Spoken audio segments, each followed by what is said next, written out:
Bienvenue dans cette nouvelle série de vidéos qui est partie d'un constat. C'est que moi j'écoute beaucoup de contenu anglophone, j'ai fait des formations qui étaient toutes en anglais et parfois quand je vois ce qui se passe au niveau français, c'est normal, on est un plus petit pays, il y a moins de choses francophones, même s'il y a le Canada, la Suisse, la Belgique, moins de choses que l'anglais.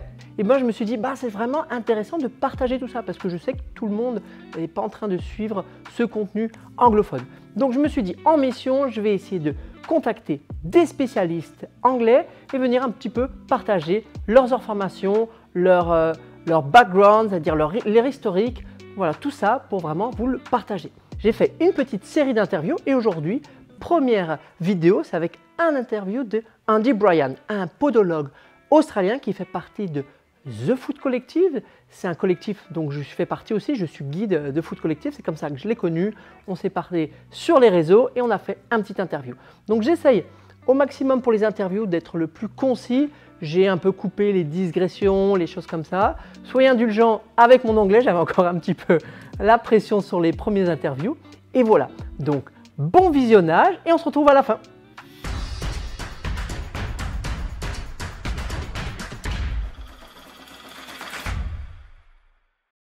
Hey Andy, can you introduce yourself and tell us what your job is? Yeah, for sure. My name's Andy Bryant. I'm a podiatrist. I've been a podiatrist for 25 years, and the first 15 of them was very mainstream. Here in Australia, I think podiatry is similar to France. We're not surgeons like in America. We're more like a health professional, similar to a physiotherapist. And so traditionally, podiatrists, we are cutting toenails and looking after corns and calluses and dealing with people's rough skin and things like that. And then there's the musculoskeletal or biomechanics part of podiatry, where traditionally we've been using orthotics and footwear to change the way people are getting injured and things like this. And so I did that for 17 or 18 years. And then through my own practice of learning about strengthening feet and running differently and yoga and strength training in bare feet, I thought I should be helping my clients experience that as well. And so I changed the way I practice. And now I really focus and specialize in helping people rehabilitate their feet through footwear, lifestyle changes, and exercise rehabilitation, like we would with any other part of our body. We'd rehabilitate a shoulder by getting it moving well, and then by adding some strength and load, and I do the same with feet. And looking at the foot's environment as well, so shoes and lifestyle. Yeah, that's what I do now. Perfect. So we can call you like a functional podiatrist, no? Yeah, well, there is that term, functional podiatrist. I don't really like that term. Another term is natural podiatrist, a rehabilitation podiatrist. I don't know. But I'm just a podiatrist, really. Yeah, I know Rena calls herself a functional podiatrist. And someone else labelled me that the other day. I used to call it natural podiatry, but what's that? It sounds a bit, whatever. Yeah, I don't even care what I'm called. What are the most common pathology that you find in your office? Yeah, for sure. They are still, if I let more people in, it would still be corns, calluses, and ingrown toenails, because so many people can't even access their own feet to cut their toenails or do their calluses or their corns. But I don't see any new clients like that anymore. I still have some older clients that I look after. And so of my new clients, the most common thing that I'm seeing is bunions and plantar heel pain, what I call plantar heel pain, or it's commonly known as plantar fasciitis. I don't like to call it that because it's not really an inflammation, and it could be so many different things that are causing the pain there. So, but heel pain is one of the most common things I see, and the bunion. And then the other one would be neuromas as well, or forefoot conditions of the forefoot that of the front of the foot that are caused. All of these things I think are caused by the environment our foot is in. But that's what we do mostly. They're the big three, I would say: forefoot conditions, heel pain, and bunions. What is your thought about barefoot shoes? Yeah. So, for me, I came from a background of running at a very high level. And if I think about it, I kept trying to train more, train harder, and kept getting injured by doing too much. And if I look at my stride and the way I was running when I was a child, it was very free and easy. And if I see myself running when I was like 20, 21, trying to do more, I was overstriding. I was wearing these big shoes that were, and they're not big compared to today's big shoes, but they were still big shoes. And I'm sure the shoe was changing the way I was moving. That's my experience of it then. And then through my whole life as a podiatrist, I was prescribing those shoes and orthotics to go with it. So then when I discovered we could strengthen our feet, the exercises to do foot strengthening are often quite boring. And especially when the way I learned them, they're very fiddly little exercises and they're not very engaging. And so then it makes sense to wear a shoe that does the foot strengthening for you with every movement of your body, because a barefoot shoe lets your foot move as it's designed to, and then you shouldn't have a foot that's not strong. The foot should be strong just because it's being used. And so I love barefoot shoes for my clients generally, because they create space and movement. And I think that's what a lot of feet are lacking, space and movement. And for myself, I'd worn a lot of Birkenstocks and I had a strong practice in yoga and movement. And so to change from conventional shoes and orthotics into barefoot shoes for me was very easy. I didn't have any problems doing that. I retrained the way I ran. I looked into different models of running and I changed my gait when I was running. But even the shoe itself is a gait retraining tool. Wearing a barefoot shoe helps us run or walk better because it gives us so much feedback as to how we're moving. And so I today am barefoot because it's a nice warm day here and I'm in my office at work, and I spend most of summer actually barefoot, but in winter as it gets colder, I wear barefoot shoes or sandals. I 99.9% of the time wear barefoot shoes and barefoot. So I'm a full convert, and I encourage a lot of my clients to go down that way as well. About barefoot shoes and your client, what kind of people do you think can't use barefoot shoes or should not use barefoot shoes?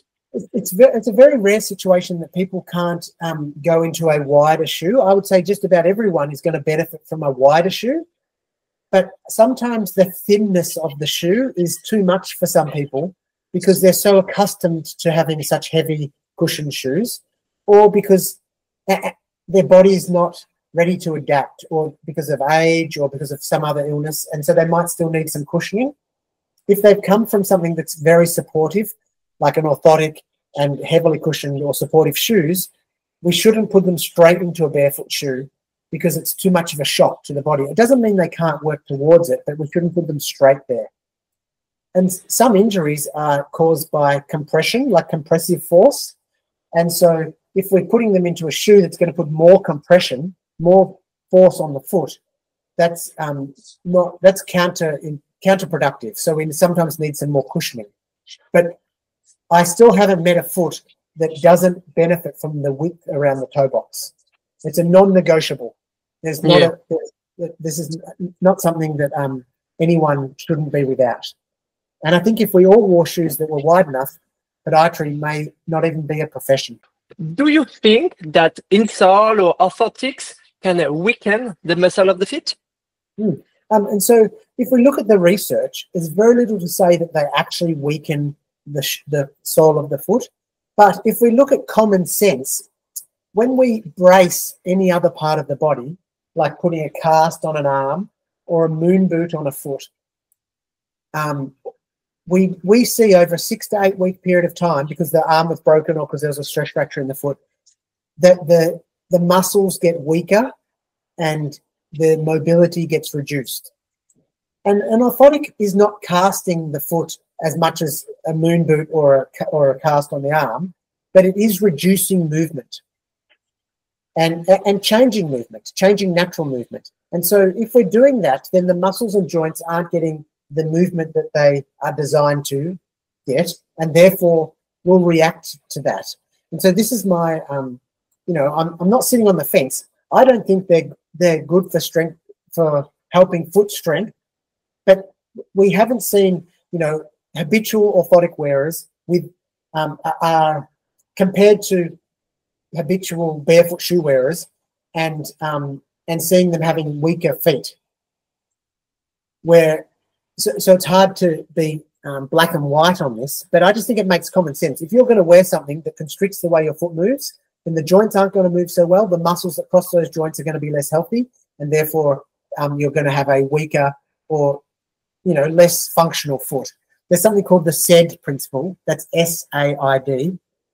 Specific adaptation to imposed demand. This is our body is reacting to this in every single way. If I do some bicep curls, my body breaks down the muscle, and then the muscle builds back stronger. And so our foot is not our foot is part of that program. Like it gets affected in the same way. And so if we're reducing load on the foot, it's going to not be as able to tolerate load. So that's my roundabout way of agreeing with you, Ben. Okay, perfect. Another topics is what do you think about toe spreaders? Toe spreaders, yeah. There's so many different types. I saw your last post about that. I think it's very interesting because all the people of the barefoot world is like going 100%. Okay, toe spreader. Yeah, for sure. The most common ones are things like this from the Foot Collective, and this is like the one-size-fits-all soft silicone toe spreader. And if you've been in a shoe that's constricted your feet for a long time, I think these are great for walking around home. But I think in function, our foot should be able to crunch and it should be able to spread. And I think these are not conducive to it doing the crunch. And so our foot should be able to move like this all the time. And so I think they're good at rehabilitating that squashed-in foot.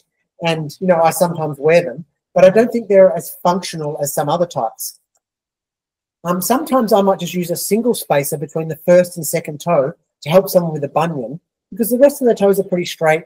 And this can be, and just because someone goes into a wide shoe doesn't mean that their big toe suddenly springs back straight. And so we can just use a single spacer, which are cheap and easy to either manufacture or buy, that can just help the big toe straighten. Because I think a big toe functions better generally if it's straight. But, some people have not so straight big toes and they function really well. So single spacers. And then there's a third type. Of the one-size-fits-all, there are different models, but they're all pretty much the same. And some will say they're better than others, but really, I think, much of a muchness. There's a third type that is more firmer and will allow the toes to come together and spread. The original brand is Correct Toes, but there are other versions of that now. And I think they're probably the one more conducive to function, to being able to move around, run in and move in, less aggressive, easier to wear all day, a bit more adjustable because you can cut them and shape them to your foot a little more. And so I think they definitely have a place. But if I'm giving, I don't want to overload my clients with information or things to do. So maybe if there's 4 important things to do, people with bunions might get toe spacers from me. Or if they're really crunched up feet, they might get toe spacers. But a lot of the time, they're not in the top 4 things that I think people need to do for their feet. Those top 4 are always wide shoes, often exercises on mobility and strength, and then often lifestyle changes, so managing load or managing sleep, looking at the bigger picture stuff. So toe spacers are just a little part of the full spectrum of foot health. There is that my wife has had bunions, and then maybe 6 years ago I've changed, and she was wearing orthotics that I'd made for her, always complaining about sore feet, and having changed only her shoes, never once doing an exercise, never once wearing a toe spacer. Like I'd put them on for her and she could kick them off straight away. She's not conducive to wearing that on her feet. So only changing her shoes, and her bunions are her feet are straight now and far less pain in her bunions. In the last 2 years, she's converted to wearing toe socks, which I think toe socks are a useful, gentle toe spacer. And she can't wear anything else now. She only wears toe socks. So I think that's been helpful for her as well. Shoes is the only thing she has really done that made the big difference. Yeah. Last question. What advice would you give to have a strong, pain-free feet? Yes. The best advice for strong, pain-free feet, I think, is a wide shoe, and then working on less shoe. So if you're used to Hoka, then moving into something that's a little less than Hoka and wide.